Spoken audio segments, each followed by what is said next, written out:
Eu costumo utilizar isso, mas isso varia de cada tipo de edificação que eu acabo analisando, vendo se eu posso fazer esses tipos de reduções, né? Aqui são aquelas combinações conforme aquela fórmula que a gente falou, né? Então ele faz todo aquele tipo de verificação, né, de análise. Então ele vê ali todos os percentuais que tem da parte de combinação que ele vai fazer a análise para essa parte aqui, né? Então o tipo de estrutura, né? Estruturas usuais, né? Então ele também vai utilizar esse tipo de informações. Deixei ali também na apostila a diferença entre grelha mais pórtico espacial e o modelo integrado. Mas vou resumir para vocês um pouco. O que quer dizer? Quando você faz um dimensionamento estrutural, você tem um modelo de estrutura de grelhas, que daí ele usa o quê? Ele transforma a laje em uma parte plana e ele faz esse dimensionamento. A gente vai ver esse modelo ali mais para frente, mas só para você se contextualizar. E quando ele faz a análise do pórtico, ele basicamente considera o quê? Os pilares e vigas travando e analisa esse deslocamento. Ele não vincula a laje com o pórtico todo, né? Já o modelo integrado, ele já vincula tudo. Então, ele pode vincular desde a fundação, os pilares, vigas, lajes e escada. Então, ele integra tudo no mesmo modelo, que é o modelo mais próximo da realidade, né? Então, se a laje for deslocar, né? Se a viga deslocar, a laje vai deslocar, o pilar vai deslocar e todas essas informações vão estar interagindo juntas, né? Então esse ele acaba sendo mais próximo do modelo. Então o fabricante do software ele recomenda que você avalie qual que é o critério que você quer utilizar, né? Qual é a metodologia que você vai fazer. Esse pórtico com modelo integrado ele acaba sendo novo, né? Então alguns projetistas não usam, mas ele acaba fazendo toda a análise de cálculo de forma igual, né? Então ele só considera aqueles esforços de deslocamento. Então cabe a você fazer sempre uma análise, a gente vai analisar os dois modelos, ver algumas diferenças que tem, e aí cabe ao projetista escolher qual modelo que ele vai utilizar para detalhar o seu projeto. Essas outras informações também são informações normativas, né? A gente tem aqui na nossa apostila porque que a gente usou cada um desses critérios. Nas outras informações aqui também, né? São informações que você configura conforme métodos normativos e também conforme o fabricante. Então, se você clica aqui em ajuda, aí ele abre aqui para você cada tipo de informação. Então, você vai lá no primeiro item, né? Ele está falando aqui, espaçamento das faixas. Aí você vem aqui no teu modelo que ele está explicando, né? Aqui, espaçamento entre as faixas. Ele fala, né? Laje maciça, aí você olha lá nos detalhes. O que é o mínimo sugerido, né? Então ele vem te dando todas as informações para que você entenda e tenha a opção de escolha do que mais vai te favorecer, né? Então você pode fazer sempre uma leitura e isso é interativo, né? Então você começa a projetar e você começa a ver as informações que ele vai te dando para você também ser orientado nisso e sempre observando os métodos normativos, né? Então essa parte de análise fechou. Aí você vem em detalhamento. O detalhamento também, né? Ele traz abordagens, informações conforme métodos normativos, né? Então, o comprimento de ancoragem é o que a norma, o mínimo que ela prevê, né? Então, tem essas informações. A escala, conforme vai ser a escala dos seus desenhos, também são padrões usuais em projeto, né? Tipos de achura, que são configurações do próprio fabricante, né? Então, você pode escolher aqui qual que é o tipo de especificação que você quer utilizar. Espera para pilares, né? Então, tem todas essas informações aqui que você pode colocar. Se a altura for menor que a ancoragem do pilar, então ele não vai detalhar, né? Então, ele tem essas informações aqui que depois a gente vai ver com mais precisão cada uma delas ali, conforme está sendo representado no nosso projeto, para a gente ver se precisa ajustar essas configurações ou não. Mas, basicamente, você pode sempre ver as informações que tem aqui. Se você tem dúvida, clica em ajuda e ele vai te dar as informações. Então tem otimizações automáticas de escala de corte, né? Tem a parte de detalhamento de informações, como que vai ser as representações do pilar que morre, né? Então se ele chegou na altura e ele não tem continuidade, vai ser que morre. Se a barra vai passar, se a barra está nascendo. Então tem todas essas informações que ele pode facilitar na hora da leitura de projeto, né? Então tem aqui as informações que você acaba especificando. De vigas também, né? Então tem a parte de forma, como que vai aparecer, né? Escala 1 para 50 e as seções 1 para 25, então ajustes necessários, achuras, né? E outras informações de desenho aqui. Na janela de lajes também a mesma coisa, escala, questão de armaduras, como que funciona em gancho, né? Vamos separar, depois a gente vai entender por que fica separadas as armaduras positivas, né? E X e Y e negativas. Isso facilita o entendimento na hora de execução de obra, né? Então a gente sempre especifica as informações conforme vai facilitar o dimensionamento do projeto e também facilitar a execução da obra, né? Então tem cada tipo de informação que você vai colocando e preenchendo. Aqui a gente tem habilitado também, né, armadura contra fissuração, né, que é no caso, conforme a gente vai ver no nosso projeto depois, conforme a gente falou, né, se a estrutura é toda monolítica, ela vai acabar deslocando. E para a gente evitar alguns tipos de fissuração que a gente sabe que vai acontecer, a gente adota algumas armaduras adicionais, que a gente vai ver isso tudo com detalhe depois, né? Então não se preocupe em ficar memorizando essas informações, que depois a gente vai ver a 100% cada uma delas. E sempre, tendo a necessidade, o botão de ajuda, ele traz essas informações. Então aqui tem todas as outras informações do bloco nosso de fundação, como que vai fazer os detalhamentos dessas informações. Depois a gente vai ver por que o cobrimento vai dar esse, né? Por que tem essas informações representadas aqui para a gente poder entender no nosso modelo dimensionado. Então, essa aqui é basicamente uma leitura para você se contextualizar com um software, né? Então, sempre aqui na parte de projeto tem todas as informações aí do dimensionamento, como que ele vai dimensionar, né? Tudo questão dentro dos métodos normativos, né? Porque cada uma dessas delimitações. Aqui eu chamo atenção para os limites da parte de projeto, né? Então a gente está especificando uma taxa de 4%. A questão aqui da seção mínima, né? Conforme normativa, 360 centímetros quadrados. Seção mínima de 14, né? Também normativa, né? Então tem todas aquelas informações que a gente está utilizando para dimensionar, né? Então, a questão de linha neutra, conforme métodos normativos que a gente está utilizando.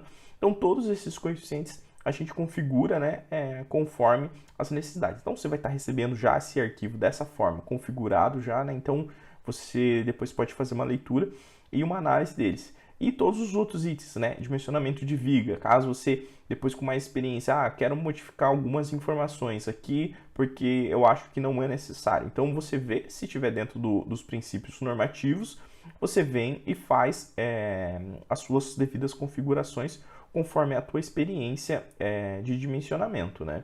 Então, você vai aprendendo a analisar essas informações e vai fazendo o teu dimensionamento de forma correta, para que cada vez o seu projeto apresente melhorias, né? E aqui eu trago só a parte da especificação dos blocos, né? Então lá na frente a gente vai calcular a nossa estaca para o bloco, porque o software basicamente o que? Ele vai entender as informações que você colocar aqui. Então, por que a gente está falando que uma estaca circular, que é a que a gente vai utilizar, né? Ela vai resistir 20 toneladas, uma carga horizontal de 2 toneladas e um momento máximo de 2.000 kg-força por metro. Então, por que tem essas informações aqui? Então, o software, basicamente, ele entende as informações que você configura. Ele não vai calcular a tua estaca, né? Então, ele vai calcular o bloco com uma quantidade de estaca conforme você especificou a resistência da sua estaca. Então, para isso, a gente vai fazer o quê? A gente vai depois fazer uma análise do nosso ensaio de sondagem que a gente tem. A gente vai aprender a ler as informações importantes dessa análise para a gente poder fazer o nosso dimensionamento da nossa estaca. Então, a gente vai avaliar ela, a força normal, quanto que ela vai resistir e que cota a gente vai colocar essa nossa estaca e qual a armadura a gente vai colocar para resistir esses momentos que vão estar acontecendo na nossa estaca. Então a gente vai aprender a ler a sondagem, a dimensionar a nossa estaca em questão de resistência lateral e resistência de ponta e dimensionar a armadura dela. Então vai ter uma aula específica para a gente aprender isso. Então essas informações, antes da gente processar a nossa estrutura, a gente vai colocar ali conforme o método que a gente usou para dimensionar. E daí a gente processa a nossa estrutura. Então basicamente seriam essas informações. Aqui ainda tem a questão de materiais de durabilidade, que é interessante trazer para vocês, né? Que é a questão de recomendação de projeto, que a gente viu, classe de agressividade vai ser 2, né? Moderada. Então tem as informações que a gente configura, diâmetro do agregado, né? A gente coloca ali, né? Controle rigoroso no dimensionamento dos elementos. Então pode colocar, né? Considerações de redução de cobrimento de peça com FCK acima do requerido. Então, você tem a liberdade de escolher o que você achar, o que fica melhor, né? Mas aqui a norma já traz as informações. Igual lá, a questão de pilar em contato com o solo, 4,5 conforme normativa, né? Então, tem todas as informações, bitolas de aço que a gente vai utilizar. Então, tudo você pode configurar, né? Fluência do concreto, né? Como que vai estar acontecendo. Aqui um ponto importante, né? A questão de início de carregamento das paredes, 28 dias. Então, tem construtoras ou empresas ou pessoa, pedreiro mesmo, né, a pessoa autônoma, constrói, a sua viga vai ser carregada depois de 28 dias, né? Então, você tem que prever essas informações. Se não, você tem que colocar zero aqui para ele poder calcular conforme isso, né? Então, o método construtivo geralmente que é feito, que você faz o quê? Concreta os elementos estruturais, depois você usa os elementos de vedação para fazer o preenchimento, né? Então, a alvenaria é um elemento de vedação. Ele não tem resistência a esses esforços que esses elementos estruturais resistem, né? A não ser que seja uma alvenaria estrutural, coisa específica, mas não é o nosso caso. Depois você vai aprender a colocar essas informações no seu memorial descritivo, porque é um documento falando como você tem que construir a sua obra. Então, o responsável da execução da obra, ele vai ler aquele documento e vai ver, ele projetou dessa forma para ser executado assim. Então, por isso que é importante esses documentos. Então, você vai ver todas essas informações mais adiante, né? Então, é só para você ter uma noção dessas informações, né? Então, aqui a questão da resistência do concreto também, né? Tem todas as informações, coeficiente de minoração da resistência do concreto, né? Todos os pontos específicos que são analisados. Pode colocar até uma previsão de custo aqui para quando você dimensionar o teu projeto, ele já sair com uma análise de custo, né? E se pode ser um plus a mais para o teu cliente, né? Então, a gente vai ter uma aula também de precificação e como vender o seu projeto, né? Então, isso aqui já é um plus a mais que você está entregando para o teu cliente. Você já faz um orçamento prévio da tua estrutura, né? Então, você não está cobrando nada a mais por isso, então você está entregando algo a mais nos seus projetos. Isso valoriza muito a sua questão profissional. E a gente vai aprender essas informações lá quando a gente falar como vender os nossos projetos, né?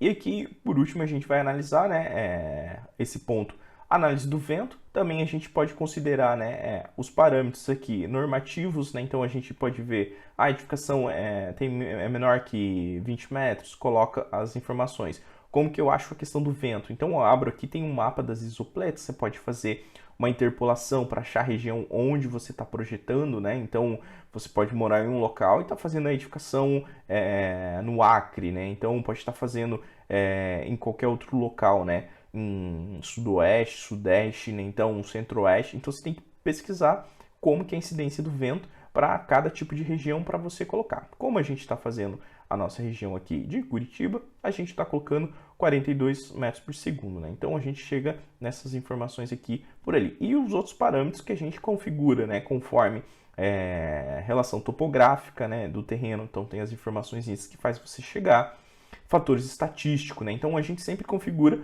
a pior hipótese, né, para nossa edificação, né? E você coloca coeficiente de rugosidade, você clica aqui, ele já dá como que essas informações aqui do teu terreno para você poder calcular, né? Então a gente colocou categoria 2, né, que terrenos abertos em níveis ou aproximadamente em nível, né, com pouco obstáculos isolados. Porque se ele tiver mais obstáculo, pouco vento vai chegar. Então a gente está colocando a pior das hipóteses aqui para favorecer a nossa segurança.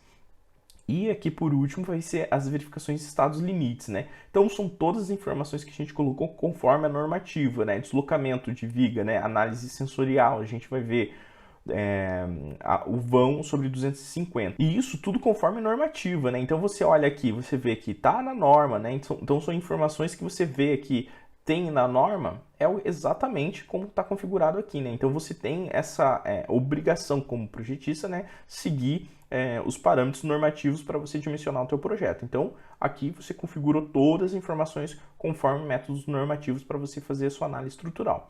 Então, agora a gente já tem todas as informações para a gente fazer o nosso lançamento da estrutura, né? Porque depois a gente vai processar ela e a gente já tem ela toda configurada para a gente fazer a análise. Então, são critérios de projeto que você vai analisar e eu vou passar um pouco dessa minha experiência para vocês. Então, até a próxima aula. Até mais!